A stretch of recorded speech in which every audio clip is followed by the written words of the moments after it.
Hello everyone, my name is Sweety Badhalia and welcome to SB Academy classes। तो आज के इस video lecture में हम लोग डिस्कस करेंगे फिजिकल प्रॉपर्टीज ऑफ अल्कीन्स के बारे में। तो चलिए स्टार्ट करते हैं।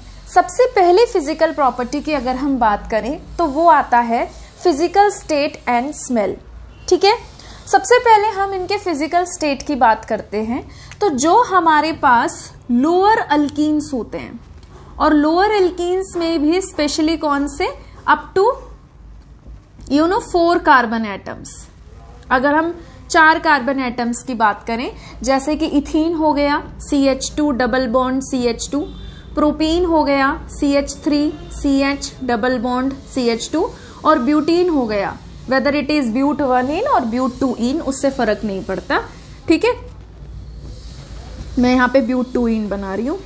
तो ये जो 3 हैं ये रूम टेम्परेचर पे गैसेस की फॉर्म में एग्जिस्ट करते हैं। ठीक है, ये सारे के सारे कलरलेस होते हैं। इथीन की अगर हम बात करें तो इसकी फेंट स्वीट स्मेल होती है। इसकी क्या होगी? फेंट स्वीट स्मेल, हल्की हल्की मीठी मीठी सी स्मेल होती है। बाकी इसके अलावा जितने भी रहेंगे हमारे पास अल्कीन्स वो ऑर्डरलेस रहेंगे, उसमें से किसी भी अल्कीन में स्मेल नहीं पाई जाएगी। ठीक है, फिर जब हम और ज्यादा कार्बन पे बढ़ते हैं, जैसे डबल बॉन्ड वाले हमारे कंपाउंड हैं जिसमें 5 से 18 तक अगर हमारे कार्बन आ रहे हैं तो वो हमारे लिक्विड स्टेट में एग्जिस्ट करते हैं। और उनसे भी हाइयर जो हमारे पास अल्कीन्स हैं, मोर देन 18, जिसमें 18 से ज्यादा कार्बन आते हैं, ऐसे डबल बॉन्ड जो है वो सॉलिड फॉर्म में एग्जिस्ट करते हैं। ठीक है, सिर्फ इथीन है जिसकी हल्की हल्की फेंट स्वीट स्मेल रहती है। इसके अलावा हर एक अल्कीन का मैंने आपको बताया कि वो ऑर्डरलेस होते हैं, उनमें स्मेल नहीं होती, और सारे के सारे हमारे कलरलेस होते हैं। ठीक है, उसके बाद नेक्स्ट हमारी जो फिजिकल प्रॉपर्टी है वो है मेल्टिंग पॉइंट, कि भाई हम उसको कितना टेम्परेचर दें कि वो पिघल जाए, वो मेल्ट हो जाए। तो अगर हम सिंगल बॉन्ड और डबल बॉन्ड में कंपैरिजन करते हैं तो डबल बॉन्ड यानी कि अल्कीन्स का मेल्टिंग पॉइंट ज्यादा पाया जाता है सिंगल बॉन्ड के मुकाबले। अब ऐसा क्यों होता है? ऐसा इसलिए होता है कि जो अल्कीन्स हैं ये मोर पोलराइजेबल होते हैं, दे आर मोर पोलराइजेबल। अब पोलराइजेबिलिटी से आप क्या समझते हैं? जैसे कि देखिए, एक है हमारे पास कार्बन सिंगल बॉन्ड ऑक्सीजन और एक है हमारे पास कार्बन डबल बॉन्ड ऑक्सीजन। ये बहुत काम की बात मैं आपको समझा रही हूँ, क्योंकि बुक में भी अगर आप देखेंगे ना सिर्फ आपको शब्द मिलेंगे, आपको सिर्फ बोल दिया जाएगा कि भाई इसका डबल बॉन्ड का मेल्टिंग पॉइंट ज्यादा है सिंगल से, क्योंकि ये डबल मोर पोलराइजेबल होता है। बट समझिए उस बात को कि कैसे होता है। कार्बन और ऑक्सीजन, इसमें क्या है? इलेक्ट्रॉन नेगेटिविटी में डिफरेंस। यही तो सेम बात यहाँ पे भी है। कार्बन है इलेक्ट्रॉन नेगेटिविटी 2.5, ऑक्सीजन की 3.5। पर दोनों में अगर आप ध्यान दें तो एक जगह सिंगल बॉन्ड है और एक जगह डबल बॉन्ड है, और सिंगल और डबल में बॉन्ड लेंथ किसकी कम होती है? सबसे ज्यादा ट्रिपल की कम होती है। पर यहाँ ट्रिपल है नहीं ना, अभी तो सिंगल और डबल में कंपैरिजन चल रहा है। तो सिंगल और डबल में बॉन्ड लेंथ किसकी कम है? ठीक है, सबसे कम किसकी होती है? ट्रिपल की। उससे कम किसकी होती है? डबल बॉन्ड की। तो इसकी बॉन्ड लेंथ कम है, इसकी बॉन्ड लेंथ ज्यादा है। ये ज्यादा इलेक्ट्रोनेगेटिव है ऑक्सीजन, कार्बन से इलेक्ट्रॉन खींचेगा, पार्शियल नेगेटिव पार्शियल पॉजिटिव, यहाँ पे पार्शियल नेगेटिव पार्शियल पॉजिटिव। तो जहां पे यहाँ पे भी सेपरेशन ऑफ चार्ज है, यहाँ पे भी सेपरेशन ऑफ चार्ज है, पर जहां पे डिस्टेंस कम है, जहां बॉन्ड लेंथ कम है, वहां पे पोलराइजेबिलिटी जो है वो क्या पाई जाएगी? ज्यादा। सेपरेशन ऑफ चार्ज क्या होगा? ज्यादा। भाई देखो, जैसे मान लो कोई चुंबक है, उस चुंबक के आप जितना पास लोहा रखते हो, आपने देखा वो कितनी जल्दी अट्रैक्ट करते हैं। पर आप अगर एक जगह मैग्नेट को रख रहे हो और दूसरी जगह आप लोहे के टुकड़े को बहुत दूर रख रहे हो तो अट्रैक्शन वीक हो जाता है। इन द सेम वे जितनी बॉन्ड लेंथ कम रहेगी, पास पास रहेंगे, ऑक्सीजन उतना ही ज्यादा ले दबा के इलेक्ट्रॉन खींचेगा और पार्शियल नेगेटिव उतना ही ज्यादा आएगा और पार्शियल पॉजिटिव भी उतना ही ज्यादा आएगा। और जैसे जैसे बॉन्ड लेंथ बढ़ती जाएगी, डिस्टेंस बढ़ता जाएगा, ये खींचेगा अपनी काबिलियत के हिसाब से, अपनी इलेक्ट्रॉन नेगेटिविटी के हिसाब से खींचेगा, पर सेपरेशन ऑफ चार्ज उतना नहीं होगा जितना कि छोटी बॉन्ड लेंथ, कम बॉन्ड लेंथ वालों में होगा। समझ में आया? तो यहाँ सेपरेशन ऑफ चार्ज ज्यादा होगा। यहाँ पे सेपरेशन ऑफ चार्ज ज्यादा होगा, अगर ये ज्यादा पोलर है, ज्यादा पोलराइजेबल हैं, तो ये क्या करेगा, एक मॉलिक्यूल में तो है नहीं, सभी मॉलिक्यूल में ऐसा होगा, तो ये सेपरेशन ऑफ चार्जेस ज्यादा होने की वजह से एक दूसरे से अट्रैक्ट होंगे अपोजिट चार्ज, जैसे ये हो गया, फिर मान लो दूसरे वाले में भी यही हो गया, तो ये नेगेटिव दूसरे पॉजिटिव को अट्रैक्ट करेगा। समझ में आया? इस वजह से ये क्या हो जाएंगे, क्लोजली पैक्ड, और आपको ज्यादा टेम्परेचर देना पड़ेगा इनको अलग करने के लिए, सो दैट ये मेल्ट हो सके। समझ में आया? तो कॉन्सेप्ट यही है, मैंने आपको कार्बन ऑक्सीजन के रिस्पेक्ट में बताया है ये चीज, आप इसको वैसे यहाँ पे भी समझ सकते हैं कि अल्कीन्स में क्या होता है, डबल बॉन्ड, जबकि यहाँ पे अल्केन्स में क्या होता है, सिंगल बॉन्ड। तो डबल बॉन्ड में बॉन्ड लेंथ छोटी है सिंगल के मुकाबले, यहाँ पे सेपरेशन ऑफ चार्ज या पोलराइजेबिलिटी सिंगल के मुकाबले ज्यादा रहेगी, तो ये क्या होंगे, एक दूसरे से क्लोजली पैक्ड होंगे, आपको ज्यादा टेम्परेचर देना पड़ेगा उसको मेल्ट करने के लिए, इसीलिए डबल बॉन्ड का मेल्टिंग पॉइंट ज्यादा पाया जाता है सिंगल से। क्लियर है? ये बात तो हमारी हुई पाई इलेक्ट्रॉन में और सिग्मा इलेक्ट्रॉन में। आपसे ये सवाल ऐसे भी पूछा जा सकता है, जैसे डबल बॉन्ड में पाई इलेक्ट्रॉन्स होते हैं और सिंगल बॉन्ड में सिग्मा इलेक्ट्रॉन्स होते हैं, तो आप इसे इन शब्दों के हिसाब से भी एक्सप्लेन कर सकते हैं कि pi electrons are more polarisable as compared to sigma bond electrons.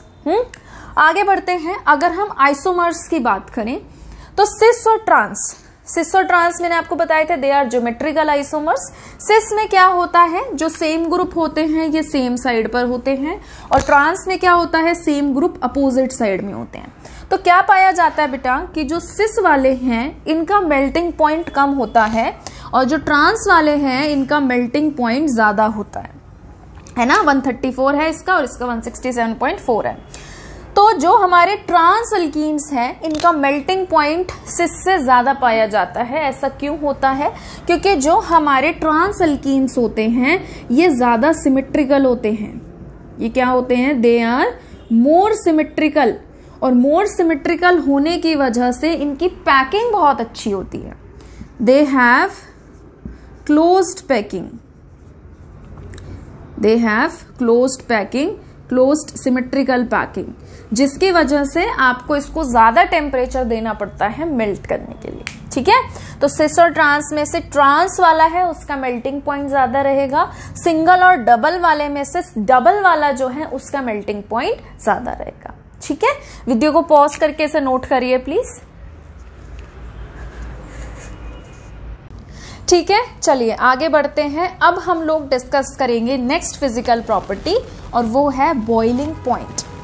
Boiling point में हम लोग क्या देखते हैं कि जो बॉइलिंग पॉइंट है वो हर CH2 ग्रुप के ऐड करने पर 20 से 30 डिग्री बढ़ता हुआ पाया जाता है। जैसे कि अगर मेरे पास सपोज ब्यूटीन है और उसका कुछ बॉइलिंग पॉइंट है, उसमें अगर मैं क्या कर रही हूँ, CH2 ग्रुप ऐड कर रही हूँ और फिर बॉइलिंग पॉइंट देख रही हूँ, तो मुझे बॉइलिंग पॉइंट पहले के मुकाबले 20 से 30 डिग्री बढ़ता हुआ नजर आएगा। ठीक है, उसके बाद अगर हम बात करें सिस की और ट्रांस की, तो सिस और ट्रांस में आप देख सकते हैं कि जो सिस वाला है इसका बॉइलिंग पॉइंट आपको थोड़ा सा ज्यादा पाया जाता है एज कंपेयर टू किसके, ट्रांस वाले के। अब ऐसा क्यों है, देखिए जो मेल्टिंग पॉइंट होता है वो इस पे डिपेंड करता है कि पैकिंग कैसी है, और बॉइलिंग पॉइंट इस पे डिपेंड करता है कि उनके बीच में एक मॉलिक्यूल दूसरे मॉलिक्यूल से किस तरीके से अट्रैक्टेड है, डाइपोल डाइपोल इंटरेक्शन है, हाइड्रोजन बॉन्डिंग है, डाइपोल इंड्यूस्ड डाइपोल है, क्या है, किस तरीके का उनके बीच में अट्रैक्टिव फोर्स है। तो इसको समझने से पहले मैं चाहती हूँ कि आप डाइपोल मूवमेंट वाली चीज को समझो। जब भी हम बात करते हैं डाइपोल मूवमेंट की, तो डाइपोल मूवमेंट हमेशा पोलर चीजों का निकाला जाता है। यहाँ पे जो हमारे अल्कीन्स हैं ये वीकली पोलर होते हैं, मतलब हल्के पोलर होते हैं, although they are more polar than alkane, alkane से तो ज्यादा ही पोलर हैं, बट वैसे अगर हम जनरली बात करें तो ये कम ही पोलर होते हैं, ज्यादा पोलर नहीं होते। कहते हैं ना कि दो घटिया चीज में अगर पता करना है कि कम घटिया कौन सी है, तो अल्केन और अल्कीन्स जो हैं तो दोनों ही क्या है, ना के बराबर पोलर होते हैं, पर फिर भी हम उसमें पूछ रहे हैं कि चलो अल्केन और अल्कीन में कौन है ज्यादा पोलर, तो अल्कीन है। क्लियर है? तो अब देखिए क्या है जब हम डाइपोल मोमेंट की बात करते हैं तो जो हमारा ट्रांस होता है इसमें सेम ग्रुप कहाँ होते हैं, अपोजिट साइड। तो CH3 जिस मैग्नीट्यूड से कार्बन को इलेक्ट्रॉन दे रहा है उतने ही मैग्नीट्यूड से CH3 इस कार्बन को इलेक्ट्रॉन दे रहा है। तो जब डाइपोल मूवमेंट जीरो होता है तो हम क्या कहते हैं, जब इक्वल मैग्नीट्यूड से अपोजिट डायरेक्शन में जाए चीजें। तो यहाँ पे क्या है, इक्वल मैग्नीट्यूड से अपोजिट डायरेक्शन में आ रहा है। तो ट्रांस वाला जो है इसका डाइपोल मूवमेंट क्या रहेगा, जीरो। और अगर मैं बात करूं सिस वाले की, सेम इसी के ब्यूट 2इन की, तो यहाँ पे क्या है, सेम ग्रुप इलेक्ट्रॉन दे रहे हैं बट इनकी डायरेक्शन जो है वो सेम नहीं है। जो डायरेक्शन है वो सेम है, जबकि यहाँ पे क्या है, सेम मैग्नीट्यूड से अपोजिट डायरेक्शन में आ रहे हैं। एक दूसरे के मैग्नीट्यूड को क्या कर देंगे, कैंसिल आउट। सेम उससे आ रहे हैं ना अपोजिट डायरेक्शन में, तो कैंसिल आउट कर देंगे। जबकि यहाँ पर क्या है कि ये इक्वल मैग्नीट्यूड से आ रहे हैं, ठीक है, अपोजिट डायरेक्शन नहीं है, अपोजिट यहाँ पर है, सेम क्या हो गई, यहाँ पर हो गई। तो इसका कुछ ना कुछ डाइपोल मूवमेंट रहता है, 0.25 करके कुछ रहता है, मैं ग्रेटर देन 0 लिख रही हूँ, ठीक है, क्लियर है। तो सिस और ट्रांस में ये आपका कुछ ना कुछ पोलर रहेगा, यहाँ पे क्या रहेगी, कुछ ना कुछ पोलैरिटी जो है वो रहेगी। जबकि यहाँ पे डाइपोल मूवमेंट क्या रहेगा आपका, अपोजिट डायरेक्शन हो जाने की वजह से 0। तो जहां पे पोलैरिटी रहेगी मतलब वहां पे सेपरेशन ऑफ चार्ज रहेगा, और सेपरेशन ऑफ चार्ज अगर रहेगा तो एक मॉलिक्यूल दूसरे मॉलिक्यूल को अट्रैक्ट कर लेगा और बॉइलिंग पॉइंट में क्या कर देगा, बढ़ोतरी, ठीक है। तो इसका मतलब क्या है, इसका मतलब ये है क्योंकि सिस जो है इसका कुछ ना कुछ डाइपोल मूवमेंट होता है, भले ही थोड़ा हो पर कुछ ना कुछ होता है, इस वजह से इसका बॉइलिंग पॉइंट ज्यादा पाया जाता है, किससे, ट्रांस वाले से। आगे बढ़ते हैं, ठीक है, ये मैंने डाइपोल मूवमेंट ऑलरेडी डिस्कस कर ही लिया। यहाँ पे देखिए इथाइल ग्रुप दे रहा है और यहाँ पे मिथाइल ग्रुप दे रहा है। अब भले ही यहाँ पर डायरेक्शन क्या है, आमने सामने अपोजिट है, बट मैग्नीट्यूड डिफरेंट हो गया, तो यहाँ पे भी डाइपोल मूवमेंट आपका कुछ ना कुछ रहेगा, 0 नहीं रहेगा। क्लियर है, ठीक है। अगर हम बात करें फिफ्थ फिजिकल प्रॉपर्टी की, तो वो होती है सॉल्युबिलिटी। वो क्या होती है, सॉल्युबिलिटी, ठीक है। तो ये वाटर के अंदर लेस सॉल्युबल होते हैं, आप बोल सकते हैं लेस सॉल्युबल या फिर इनसॉल्युबल होते हैं ये वाटर में, और इनकी अच्छी खासी सॉल्युबिलिटी जो है वो देखी जाती है ऑर्गेनिक सॉल्वेंट में। They are soluble in organic solvents. Organic solvents कैसे कैसे, लाइक जैसे आपका अल्कोहल हो गया, ठीक है, ईथर हो गया, बेंजीन हो गया, तो they are soluble in alcohol, benzene, ether, carbon tetrachloride etcetera, ठीक है। वीडियो को पॉज करके से नोट करिए प्लीज।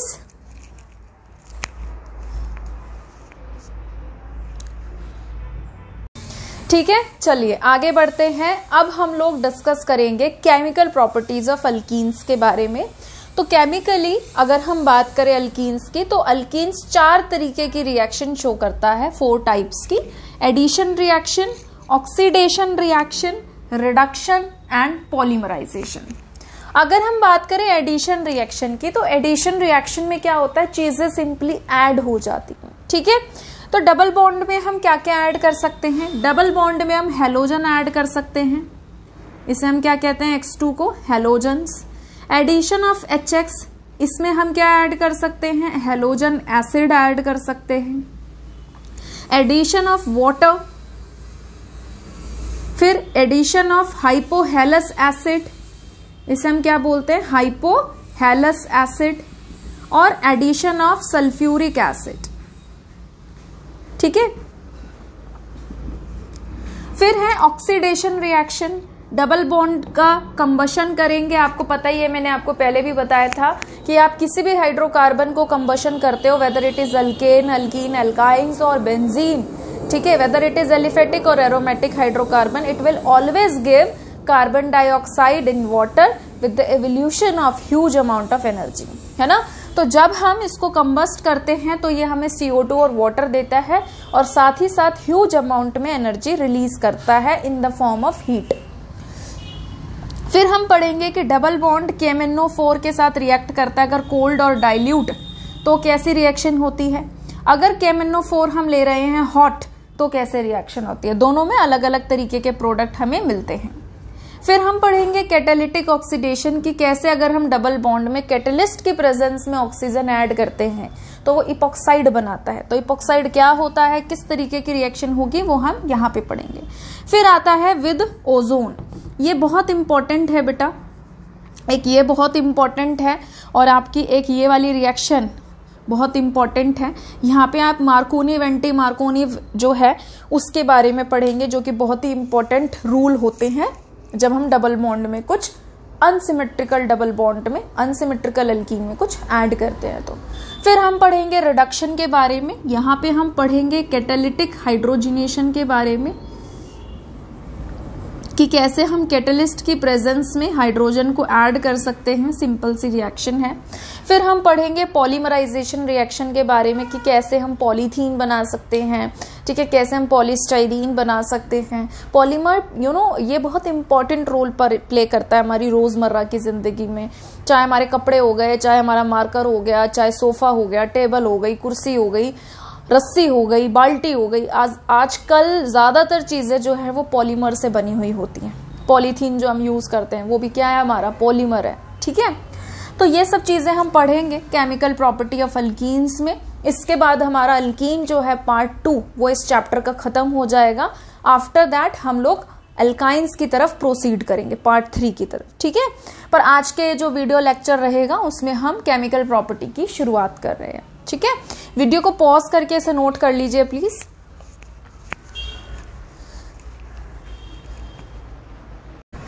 ठीक है, चलिए आगे बढ़ते हैं। तो अब हम शुरुआत करेंगे सबसे पहले एडिशन रिएक्शन से। अगर हम बात करें एडिशन रिएक्शन की तो ये फॉलो करते हैं कौन सा mechanism, they follow electrophilic addition reaction mechanism. ये इस रिएक्शन के मैकेनिज्म को फॉलो करते हैं। इसमें जो अटैकिंग रिएजेंट रहता है हमारा, जो अटैकिंग रिएजेंट रहेगा, वो अटैकिंग रिएजेंट हमारा कौन सा रहता है, वो रहता है इलेक्ट्रोफाइल। इलेक्ट्रोफाइल हम किसको कहते हैं, इलेक्ट्रोफाइल हम कहते हैं इलेक्ट्रॉन डेफिशिएंट स्पीशीज को। किसको कहते हैं बेटा, ये हम बोलते हैं इलेक्ट्रॉन डेफिशिएंट स्पीशीज को, जिनके पास इलेक्ट्रॉन की कमी हो। इलेक्ट्रोफाइल हमारे 2 टाइप के होते हैं, कौन कौन से, एक तो होते हैं हमारे न्यूट्रल इलेक्ट्रोफाइल, जिन पे कोई चार्ज नहीं है पर इलेक्ट्रॉन की कमी जरूर है, और दूसरे हमारे पास होते हैं पॉजिटिवली चार्ज्ड इलेक्ट्रोफाइल्स। दूसरे कौन से होते हैं, पॉजिटिवली चार्ज्ड इलेक्ट्रोफाइल्स, मतलब इनके पास इलेक्ट्रॉन की कमी भी है और साथ के साथ इन पे कैसा साइन होता है, पॉजिटिव साइन होता है। क्लियर है, ठीक है। तो इलेक्ट्रोफिलिक एडिशन रिएक्शन को ये फॉलो करते हैं। इसमें इलेक्ट्रोफाइल होता है अटैकिंग रिएजेंट और एडिशन रिएक्शन हो रही है, मतलब चीजें सिंपली क्या हो रही है, ऐड, ठीक है। अब हम बात करेंगे इसके मैकेनिज्म के बारे में कि ये रिएक्शन हो कैसे रही है, ये रिएक्शन हो कैसे रही है, मैकेनिज्म इसका क्या होता है। बहुत आसान सा, सिंपल सा है। मान लीजिए कोई अटैकिंग रिएजेंट है A और B, ठीक है। तो सबसे पहले ये क्या करता है, डबल बॉन्ड को अप्रोच करेगा, जो भी डबल बॉन्ड रहेगा उसको ये अप्रोच करेगा। अब डबल बॉन्ड क्या करेगा, जैसे ये डबल बॉन्ड के पास जाएगा, डबल बॉन्ड कहेगा चल दूर भाग। जैसे ये डबल बॉन्ड के पास जाएगा, डबल बॉन्ड कहेगा भग जाए यहां से। ऐसा क्यों, क्योंकि यहां पे इलेक्ट्रॉन डेंसिटी रहेगी और डबल बॉन्ड की भी इलेक्ट्रॉन डेंसिटी होती है above the plane and below the plane. तो इलेक्ट्रॉन दूसरे इलेक्ट्रॉन को, नेगेटिव चार्ज दूसरे नेगेटिव चार्ज को क्या करता है, रिपेल। तो जैसे ये इसके पास जाएगा, ये इसको धक्का मार मार के कि भग जाए यहां से, भग जाए यहां से, भग जाए यहां से, तो भगा देगा, ठीक है। तो क्या होगा, जब ये रिपेल करता है तो रिपल्शन की वजह से जो इसकी इलेक्ट्रॉन डेंसिटी सिमेट्रिकल थी वो अनसिमेट्रिकल हो जाती है। जो एटम डबल बॉन्ड के पास रहेगा, whether it is a atom और बी एटम, कुछ भी हो सकता है, ठीक है। तो ये क्या करेगा, जो भी एटम इसके पास आएगा उसके इलेक्ट्रॉन्स को रिपेल करेगा और यहां पे हो जाएगा अनसिमेट्रिकल इलेक्ट्रॉन डेंसिटी डिस्ट्रीब्यूशन। दूर चली जाएगी इलेक्ट्रॉन डेंसिटी, और जो पास में है एटम इसके पास, वहां पे इलेक्ट्रॉन की क्या हो जाएगी, कमी। तो क्या आ जाएगा यहाँ पर बेटा, सेपरेशन ऑफ चार्ज। इस तरफ इलेक्ट्रॉन ज्यादा हो गए, नेगेटिव। ठीक है। अब डबल बॉन्ड, देखो मैंने आपको पहले भी बताया है, बट जिन्होंने नहीं सुना है वो यहाँ पे ध्यान दीजिए। अटैकिंग सीरीज होती है lone pair with minus sign, lone pair, double bond, triple bond, intermediate, plus sign.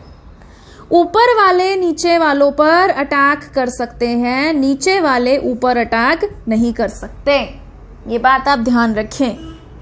तो डबल बॉन्ड जो है वो प्लस पर अटैक कर सकता है, या तो आप सीधा अटैक करा दो। कुछ बुक्स में कैसे दिखाया जाता है, कुछ बुक्स में ऐसे दिखाया जाता है कि डबल बॉन्ड क्या कर रहा है, जैसे कि मान लीजिए आपके पास ये है बेटा, 2 कार्बन के बीच में डबल बॉन्ड है, और आपने एक बॉन्ड को तोड़ दिया और इसके इलेक्ट्रॉन को इस कार्बन पे भेज दिया। ठीक है, तो एक बॉन्ड 2 इलेक्ट्रॉन से मिलके बनता है, तो इस कार्बन पे आ गया lone pair with minus sign, और lone pair with minus sign तो सबसे स्ट्रॉन्ग अटैकर होता है। ये किस पे अटैक कर सकते हैं, प्लस पे। तो ये अटैक कर देगा प्लस पे, और यहां से ये बॉन्ड टूट जाएगा। अब क्या होगा कि इधर आ गया बी, अटैच हो गया। अब इस कार्बन का एक बॉन्ड बेफालतू में टूट गया, इस पे इलेक्ट्रॉन की कमी हो गई, और इस प्लस साइन पर जो हमारा A माइनस है वो अटैक कर देगा, और यहां पर आकर जो है वो जुड़ जाएगा। इस तरीके से कुछ बाहर नहीं निकला, चीजें सिंपली ऐड हुई हैं, और वो इलेक्ट्रोफाइल बना है पहले। इलेक्ट्रोफाइल हम किसको कहते हैं, जिस पे इलेक्ट्रॉन की कमी हो। तो यहाँ पे क्या हुआ, सेपरेशन ऑफ चार्ज, एक इलेक्ट्रोफाइल जनरेट हुआ, डबल बॉन्ड ने अटैक किया। ठीक है, और फिर उसके बाद दूसरा जो हमारा एनाइनिक पार्ट था वो भी जाके कार्बोकेटाइन पे जुड़ गया। क्लियर है। तो इस तरीके से एडिशन रिएक्शन जो है वो रिएक्शन को कैरिड आउट करती है through this mechanism, electrophilic addition reaction. जैसे हमने इलेक्ट्रोफिलिक एडिशन रिएक्शन पढ़ा है, इसी तरीके से इलेक्ट्रोफिलिक सब्स्टिट्यूशन रिएक्शन भी होता है, बट वो बेंजीन रिंग के कंपाउंड्स फॉलो करते हैं, जो हम इस चैप्टर के एंड में पढ़ेंगे। ठीक है, तो वीडियो को पॉज करके इसे नोट कर लीजिए, फिर हम एक एक करके एडिशन रिएक्शंस की शुरुआत करते हैं। ठीक है, तो चलिए आगे बढ़ते हैं। सबसे पहली एडिशन रिएक्शन है हमारी एडिशन ऑफ हैलोजेंस। तो हैलोजेंस क्या करते हैं, डबल बॉन्ड के साथ रिएक्ट करते हैं, और हैलोजेंस भी स्पेशली कौन कौन से, Cl2 और Br2। जो आयोडीन है वो रूम टेम्परेचर पे रिएक्शन नहीं देता, और फ्लोरीन जो है यानी कि F2 जो है उसकी रिएक्शंस हाईली एक्सप्लोजिव होती है। इसलिए हम ज्यादातर Cl2 या फिर Br2 को रिएक्ट कराते हैं अल्कीन्स के साथ in the presence of inert solvent. Inert solvent हम ज्यादातर इसमें लेते हैं CCl4। तो ये क्या करता है, ये बनाता है डाई हेलोजन डेरिवेटिव। ठीक है, तो इसमें क्या होता है, अगर हम रिएक्शन की स्पेशली बात करें तो ब्रोमीन जो है ये टूटेगा, एक यहां जुड़ेगा एक यहां जुड़ेगा, और इसे हम बोलेंगे, यहां पे ब्रोमीन आ गया और यहां पर ब्रोमीन आ गया। ठीक है, अगर हम इसकी नेमिंग करेंगे तो नेमिंग किस तरीके से होगी, पेरेंट चेन को ढूंढिए, लॉन्गेस्ट चेन हमारी कौन सी मानी जाएगी, ये नंबरिंग करेंगे 1 और 2। तो ये हो गया 1,2, 1 पे और 2 पे ब्रोमीन है, 2 बार है, 2 बार के लिए लिखेंगे डाई ब्रोमो, पहला लेटर कैपिटल, नंबर के बीच में कॉमा, नंबर और नाम के बीच में हाइफन। ठीक है, तो 1,2 डाई ब्रोमो, और 2 कार्बन के लिए हम लोग लिखेंगे एथ, और कार्बन के बीच में सिंगल बॉन्ड है तो हम लिखेंगे एन। तो ये बन गया 1,2 डाई ब्रोमो इथेन। ठीक है, आगे बढ़ते हैं। इसमें क्या होगा, ब्रोमीन एक बार यहां जुड़ेगा एक बार यहां जुड़ेगा। ठीक है, और ये क्या बनाएगा, CH3 CH Br CH2Br। इसका नाम लिखेंगे तो इसका नाम क्या हो जाएगा आपका 1,2 डाई ब्रोमो, 3 कार्बन के लिए हम लिखेंगे प्रोप, और सिंगल बॉन्ड के लिए एन। ठीक है, 1,2 डाई ब्रोमो प्रोपेन। इधर आते हैं, इसमें कराएंगे हम एडिशन रिएक्शन, तो डबल बॉन्ड पे यहां और यहां क्लोरीन जुड़ेगा, and it will form CH3 CH CH2, यहां आ गया Cl और यहां आ गया Cl।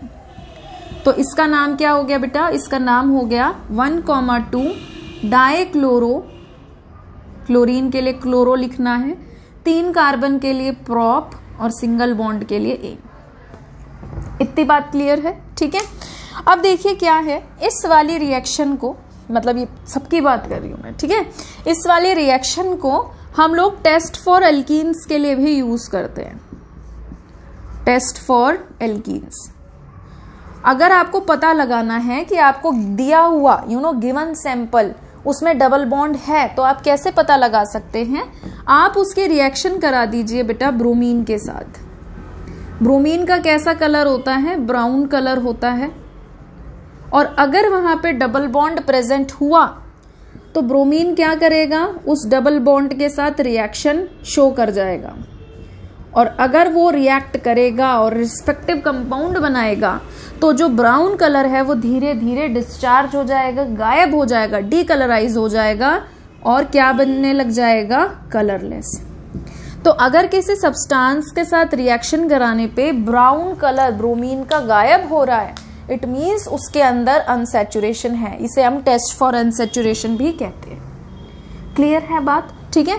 अगर हम इसके मैकेनिज्म के बारे में चर्चा करें कि मैकेनिज्म कैसे हो रहा है इस रिएक्शन का, बहुत सिंपल सा है। जो ब्रोमीन है, क्योंकि दोनों एटम की इलेक्ट्रॉन नेगेटिविटी क्या है बेटा, सेम, जितने फोर्स से ये ब्रोमीन इस बॉन्ड के इलेक्ट्रॉन को खींच रहा है, उतने ही फोर्स से ये वाला ब्रोमीन इस बॉन्ड के इलेक्ट्रॉन को अपनी तरफ खींच रहा है, और इलेक्ट्रॉन डेंसिटी सिमेट्रिकल है, जिसकी वजह से ये मॉलिक्यूल क्या है, ये मॉलिक्यूल नॉन पोलर है, ठीक है। जब ये डबल बॉन्ड के पास जाता है, डबल बॉन्ड इसे भगा देता है, कहता है इलेक्ट्रॉन लेके बैठा है इतने सारे, मेरे पास भी इलेक्ट्रॉन है, above the plane and below the plane, कहाँ आ रहे हो, कहाँ टक्कर मार रहे हो। तो इसके इलेक्ट्रॉन और इसके इलेक्ट्रॉन में क्या होता है, रिपल्शन, है ना। तो जो एटम इसके पास फुदक फुदक के जा रहा होता है, ये उसके इलेक्ट्रॉन्स को रिपेल कर रहा होता है, जिसकी वजह से यहाँ इलेक्ट्रॉन डेंसिटी कैसी हो जाती है, अनसिमेट्रिकल, एक तरफ ज्यादा हो जाएगी, एक तरफ कम हो जाएगी, ठीक है। और फिर ये क्या करेगा, ये डबल बॉन्ड कर देगा अटैक प्लस पे, या तो ऐसे अटैक करा दो डायरेक्ट, या आप बता सकते हो कि इलेक्ट्रॉन यहाँ आए और फिर इसने अटैक कर दिया और ये बॉन्ड टूट गया। तो अब क्या होगा, एक कार्बन पे ब्रोमीन आके जुड़ गया और दूसरे कार्बन पे क्या हो गया, प्लस चार्ज आ गया। जिस कार्बन के 3 बॉन्ड हो और उस पे 1 प्लस चार्ज आ जाए, उसे हम बोलते हैं कार्बोकेटायन, ठीक है। तो जो ब्रोमीन यहां से अब निकलेगा नेगेटिव चार्ज लेके, वो नेगेटिव चार्ज से क्या कर देगा, उस पे कर देगा अटैक, और ये क्या बना देगा, ये बना देगा इस तरीके से आपका रिस्पेक्टिव प्रोडक्ट। अगर मैं आपसे पूछूं कि आपको जेमिनल मिला कि विसिनल मिला, मैं कई बार बता चुकी हूँ जेमिनल क्या होता है, विसिनल क्या होता है, तो यहाँ पे आपको कैसा मिला, यहाँ पे आपको मिला विसिनल डाइहैलाइड। विसिनल में क्या होता है, एडजेसेंट कार्बन पे सेम हैलोजन आ जाते हैं अगल बगल वाले कार्बन पे, तो दिस इज विसिनल डाइहैलाइड, ठीक है। ब्रोमिनेशन की अगर हम स्पेशली बात करें तो हमें एक वर्ड आ जाता है कई बार, अगर अच्छे जगह पेपर आप दे रहे हो तो ज्यादातर पूछा जाता है, नॉर्मल स्कूल वगैरह में तो टीचर इतना नहीं पूछता है, बट फिर भी मैं आपको बता दूं कि जो ब्रोमीन है, ब्रोमिनेशन जब हम करते हैं तो ट्रांस ब्रोमिनेशन होता है, ठीक है, जिसका एविडेंस में हमें एक साइक्लिक फॉर्म में मैकेनिज्म भी दिया जाता है, जो इस बात का डिस्कशन करता है कि जब भी हम ब्रोमिनेशन करते हैं तो ब्रोमीन जो है वो ट्रांस एक दूसरे के opposite, same group opposite side, है ना, तो हमें ट्रांस ब्रोमीन प्रोडक्ट जो है वो ऑब्टेन होता है, ठीक है। वीडियो को पॉज करके इसे नोट करिए प्लीज।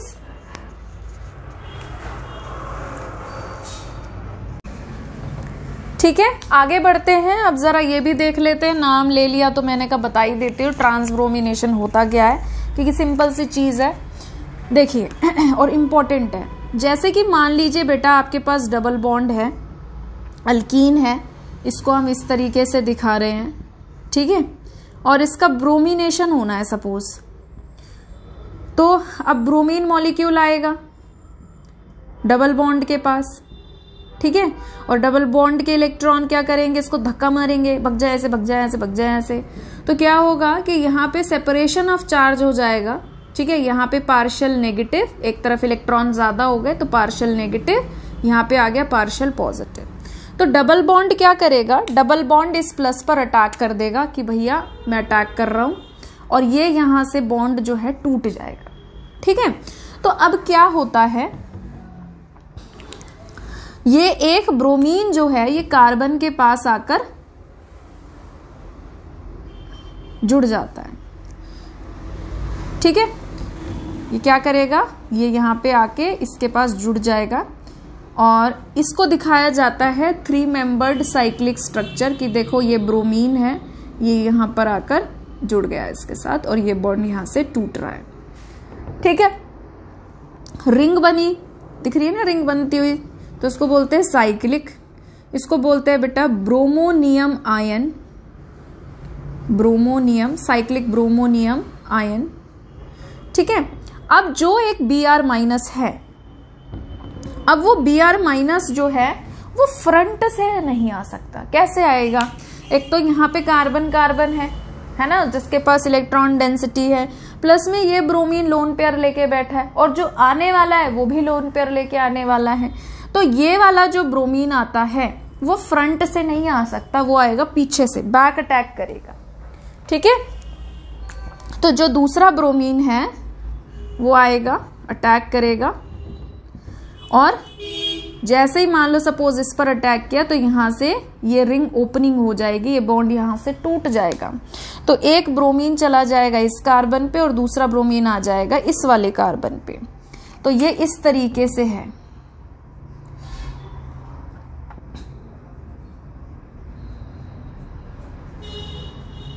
ठीक है, तो ये क्या है, एक दूसरे के अपोजिट हैं, ये एक दूसरे के क्या है बेटा, अपोजिट हैं। ठीक है, तो इसीलिए इसको क्या कहा जाता है कि क्या हुआ है हमारा ट्रांसब्रोमिनेशन। क्लियर है? ठीक है, वीडियो को पॉज करके इसे नोट करिए प्लीज। तो आज के लिए इतना ही, और अगर आपको आज का वीडियो पसंद आया है तो प्लीज इसे लाइक करिए, शेयर करिए, चैनल को सब्सक्राइब करिए। जल्द ही मिलेंगे एक नई वीडियो के साथ। अपना ध्यान रखिए। Thank you.